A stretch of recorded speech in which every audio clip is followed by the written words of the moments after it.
Good afternoon, everybody, and I can't believe it, but it's time for another Wednesday Wellbeing video already. The weeks seem to be going past quite quickly now. This week I'm going to be talking about a couple of different relaxation techniques that we haven't looked at before. That is to say, progressive muscle relaxation and guided imagery. Now, I've used both of them myself in the past, and I found them quite useful, and I've used them when I was working as an occupational therapist with service users before now, and I think many of them found them quite helpful. But as all of these things, no one thing will work for everybody. Now, today I'm just going to be looking at the theory, I suppose, and explaining what these are, and next week, instead of giving you a talk, I will have recorded an example that combines both of these techniques, but they'll be different enough that you can decide if you like one and not the other, or neither of them, perhaps. But anyway, relaxation techniques can help to relieve the symptoms of stress and anxiety. Although the cause of the anxiety doesn't disappear, you'll probably feel more able to deal with the cause once you've relieved the tension in your body and cleared away all the stressful thoughts from your mind. And it has actually been shown in research that these techniques can both stimulate changes in the heart rate, in the blood pressure, and in breathing patterns. And both of them are often recommended in a variety of different health contexts, not just in mental health, although they are used a lot in mental health settings. But for example, they might be used on a cardiac unit for people who've had heart attacks in order to help people to learn how to deal with their stress in a way that's not going to cause them such serious harm. Or they might be used after surgery or in the management of chronic pain, for example. And also they can complement the mindfulness techniques that we've already looked at in previous weeks. It's quite common to find it difficult to relax at first. It's a skill and it needs to be learnt, as the majority of skills do, and it will come with practice and repetition. And as with the mindfulness meditation, the mind wandering away from the exercise that you're doing is fine. It's normal and to be expected. And again, with practice, it will become less of a problem.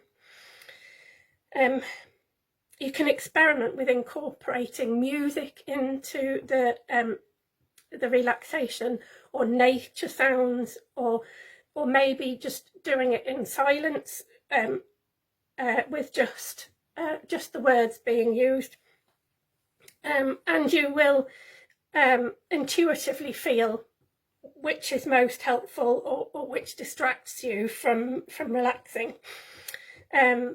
Some people will find that with a lot of practice that they can carry out these techniques without the audio element at all, without any verbal guidance. But it's certainly easier to start, at least, using recorded voices or scripts which explain the exercise as you're going along. You'd probably want to allow yourself 15 to 30 minutes to complete these relaxation techniques. Find a place where you're comfortable, where you're warm, where you're free from disturbances and distractions. You might want to dim the lights a bit. You might want to switch off your phone if you're not likely to get an urgent call. If you have a limited amount of time, it's okay to set an alarm in case you get too carried away relaxing and maybe even fall asleep, which is fine. One thing I would suggest is that you use a gentle sound as your alarm, something that's not going to be too startling, like a blaring siren. Otherwise you'll undo all the good work of relaxation that you've done so far. We'll need to make yourself comfortable, whether you're lying on the floor or on a bed or sitting in a chair. You need to settle your body so that it feels floppy and in a neutral position. And that means that you're putting as few demands on your body as possible. Now, generally speaking, that means you want to be symmetrical with your feet flat on the floor, or if you're sitting, that is. And if you're sitting, with your arms just sort of flopped on your lap. If you're lying, it would be lying on your back, with everything as symmetrical as possible. Because as soon as you go off symmetrical, there are muscles having to work harder than other muscles. Once you're comfortable, you can listen to your audio, following the instructions that you have in the audio. And when you get to the end, allow yourself a few minutes to just be still, and gradually allow yourself to become more aware of your breathing and of the room around you. Only when you feel ready, open your eyes and have a gentle stretch before you get up and continue with your day, unless you may wish to do it at night time when you've got into bed ready to go to sleep, and it may help you to get to sleep and to prepare you for a better night's sleep, in which case you obviously won't need to get up. So first of all, we'll have a whiz through progressive muscle relaxation. When we're stressed or anxious, we often hold a lot of tension in our muscles, especially in our shoulders and our neck. And progressive muscle relaxation is a guided exercise that integrates the relaxation of the mind and the body in order to reduce this tension. And the aim of the exercise is to combine regulated breathing techniques, and those will be similar to the breathing techniques that we looked at in the mindfulness video. So to combine those techniques while gradually moving through all the main muscles in the body and tensing them and relaxing them. So tensing them as you breathe in and relaxing them as you breathe out. If any particular muscle causes you to feel any significant discomfort, just let it go straight away, and continue with the rest of the muscles. As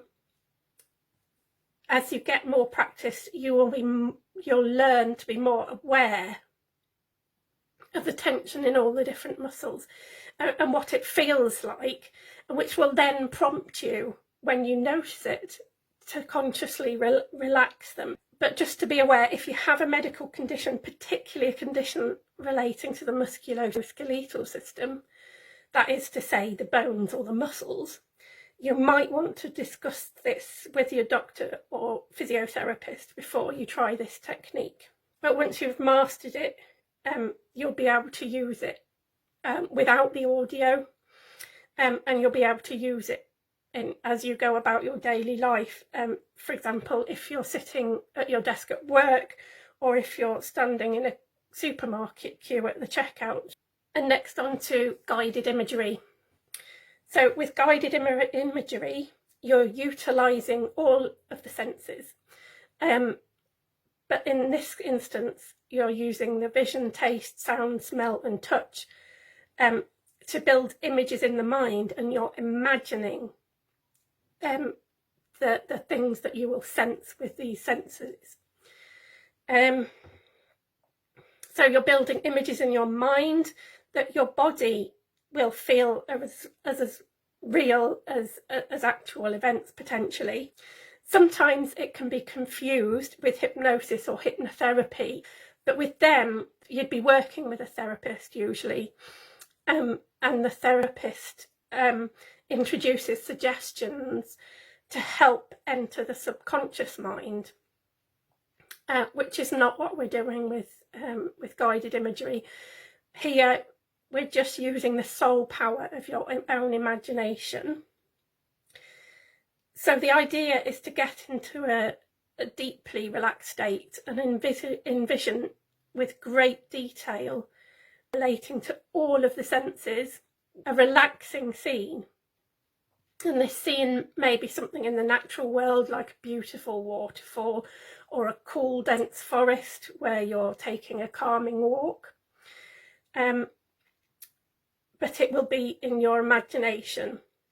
Or it could be a relaxing or happy event, such as a vividly imagined scene where you eat a delicious meal in a restaurant by the beach.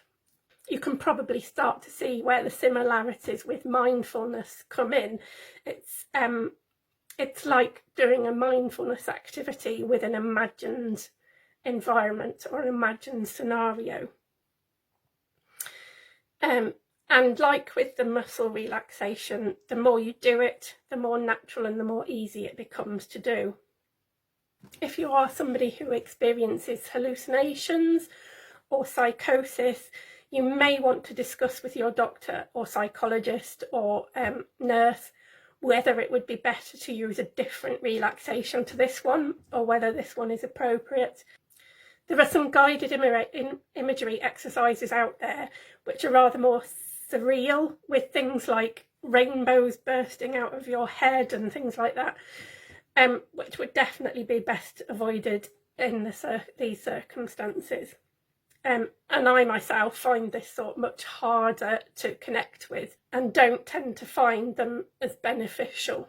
When you choose a guided imagery exercise, make sure you select the one that appeals to you. If you have a phobia of water, for example, maybe don't pick one that describes a waterfall or the sea. Many people practice guided imagery to help envision and place themselves in their best and most happy state. So that means basically that if you've got mobility issues, for example, when you're doing your visualization, you don't have to have your mobility problems in your imagined experience. Or if you have pain, you know, in your imagined experience, that doesn't have to be there. If in real life you struggle with confidence or self-esteem, you can imagine that in your relaxation scenario that you are confident and self-assured. You might even want to imagine that you're surfing, for example, even if you don't know how to in reality.